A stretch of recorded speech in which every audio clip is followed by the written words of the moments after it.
Hi, you guys. Welcome back to part two of the Cold War lecture. So, let's talk about what's going on in the United States at this time. So, in the Cold War, it's an ideological conflict. We are fighting against communism, and that's not just abroad, it's also at home.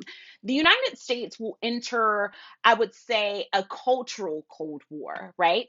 And so, national security agencies will encourage Hollywood to produce anti communist movies.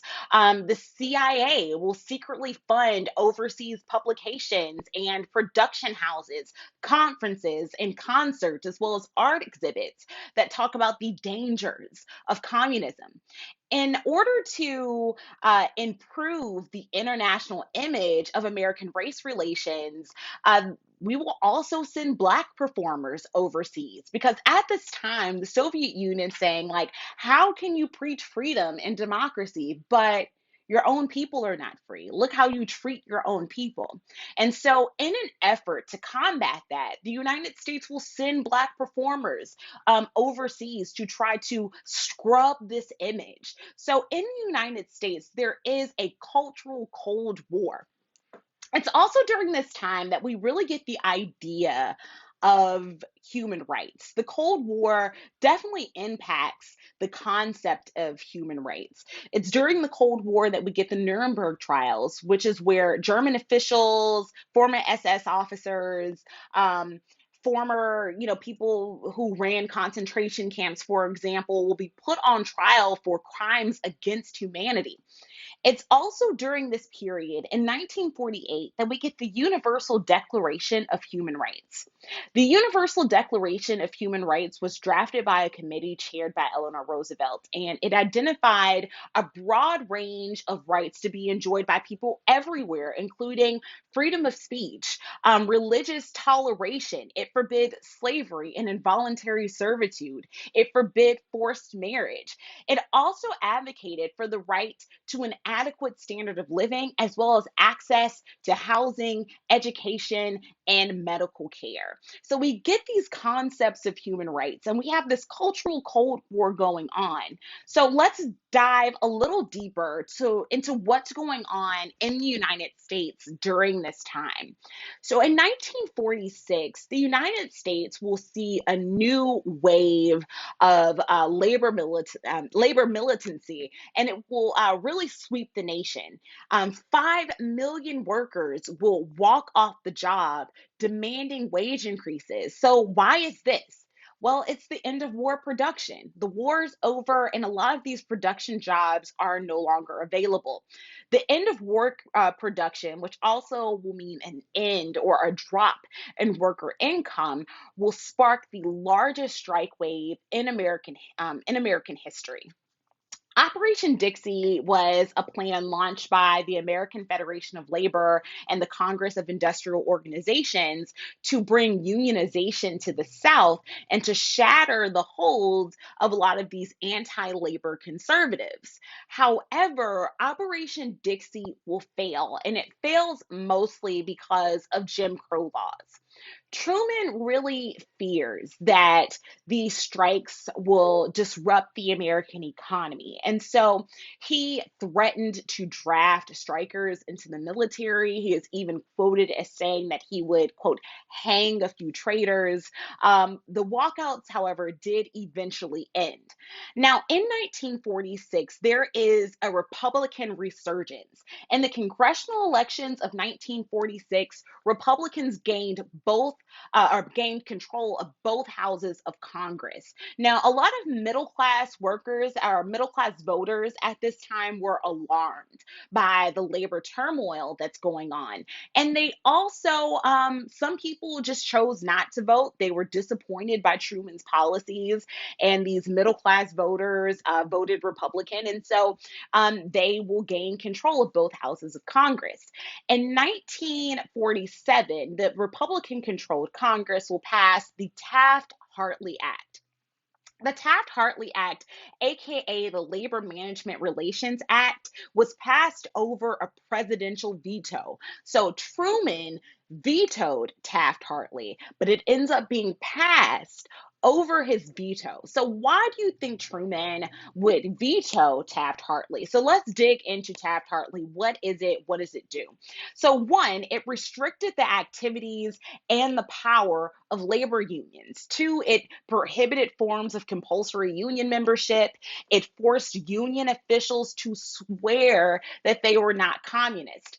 Taft Hartley also prohibited the use of pickets, and it forbade unions from contributing to political campaigns. So it really limits some of the power of labor unions. So again, Taft Hartley, passed in 1947, is passed over Truman's veto. As far as civil rights in the Cold War era, between 1945 and 1951, 11 states will establish fair employment practices commissions. The NAACP will also begin to launch voter registration campaigns in the South. Now, why are they doing this? They're doing this because even by 1952, only 20% of Black Southerners are registered to vote. So it's during this time that the NAACP will begin to launch voter registration drives in the South. In 1947, Jackie Robinson was drafted to the Brooklyn Dodgers, and so that's seen as a victory for human rights as well. In October 1947, something called the To Secure These Rights, that is the title of it, To Secure These Rights, is issued by the Commission on Civil Rights. And again, that is issued in October 1947. To secure these rights, called on the federal government to abolish segregation and to ensure equal treatment in housing, employment, and the criminal justice system. In February 1948, Truman presented a civil rights program to Congress. And so this civil rights program established, or what he wanted it to establish, was a permanent federal civil rights commission. He wanted there to be national laws against lynching, national laws against poll taxes, as well as action to ensure equal access to jobs and education. However, remember, in the congressional elections of 1946, Republicans gained control of both houses of Congress, and Congress approved none of Truman's proposals. So even though in 1948, Truman is like, look, I have a civil rights program for you. I want there to be a federal civil rights commission. There needs to be national laws against lynching and poll taxes. People need to, have equal access to jobs and education. Congress decided to approve absolutely none of these proposals. However, in July 1948, Truman went ahead and issued an executive order desegregating the armed forces. And so that was, I guess you could say, that was a victory in some sense. It was the first large institution in American life to promote racial integration. So the Korean War, which takes place in 1950, was the first foreign entanglement fought by an integrated army since the War of Independence, which began in 1776. Think about that. The Korean War was the first foreign entanglement fought by an integrated army since the War of Independence, which began in 1776. Again, that's because Truman issued an executive order in July 1948. Now, what's going on in this very segregated, I'll say, United States? So while the United States is rallying for freedom and democracy, we also have, um, I would say, a lot going on that is incongruent with the idea of freedom and democracy. So the states' rights Democratic Party was formed by Southern Democrats, and we often refer to Southern Democrats of this era as Dixiecrats, because when you think of Dixie, Dixie refers to the South, right? So instead of Democrat, we see them or call them Dixiecrats. And so the states' rights Democratic Party, which is formed by Southern Democrats, will nominate Governor Strom Thurmond of South Carolina, to run for president against Harry Truman. Strom Thurmond and the States' Rights Democratic Party called for the complete segregation of the races in the South. Okay, Strom Thurmond. Well, I digress. What can I say about Strom Thurmond?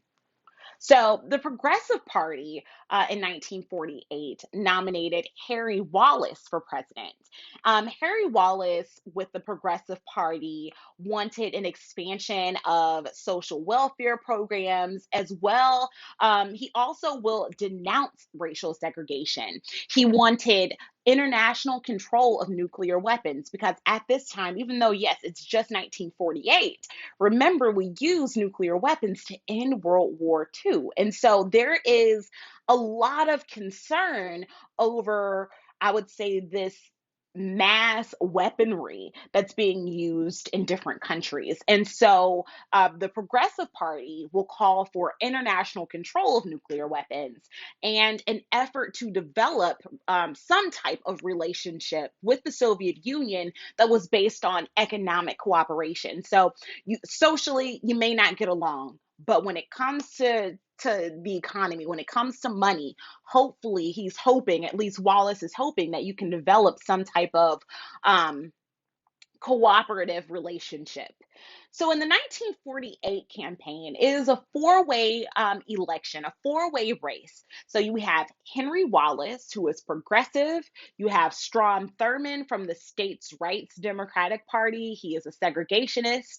You have Harry Truman, who is a Democrat, and he is the incumbent, meaning he was president before. So you have Harry Truman and Thomas Dewey, who is the Republican, and he's Truman's main opponent. So while it's a four-way race, Henry Wallace has a major defeat.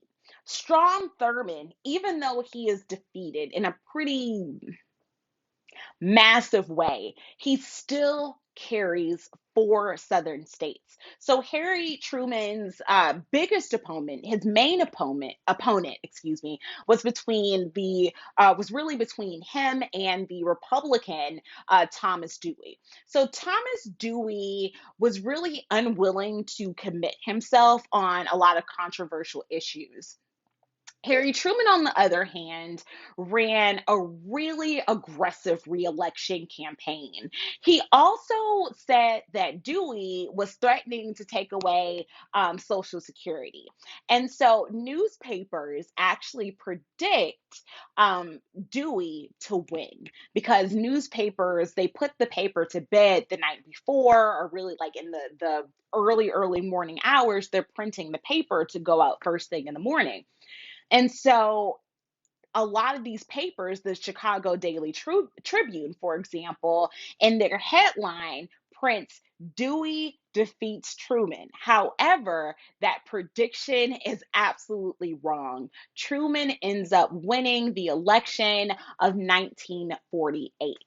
Okay, you guys, so that is part two. I'll come back in just a moment with part three of three.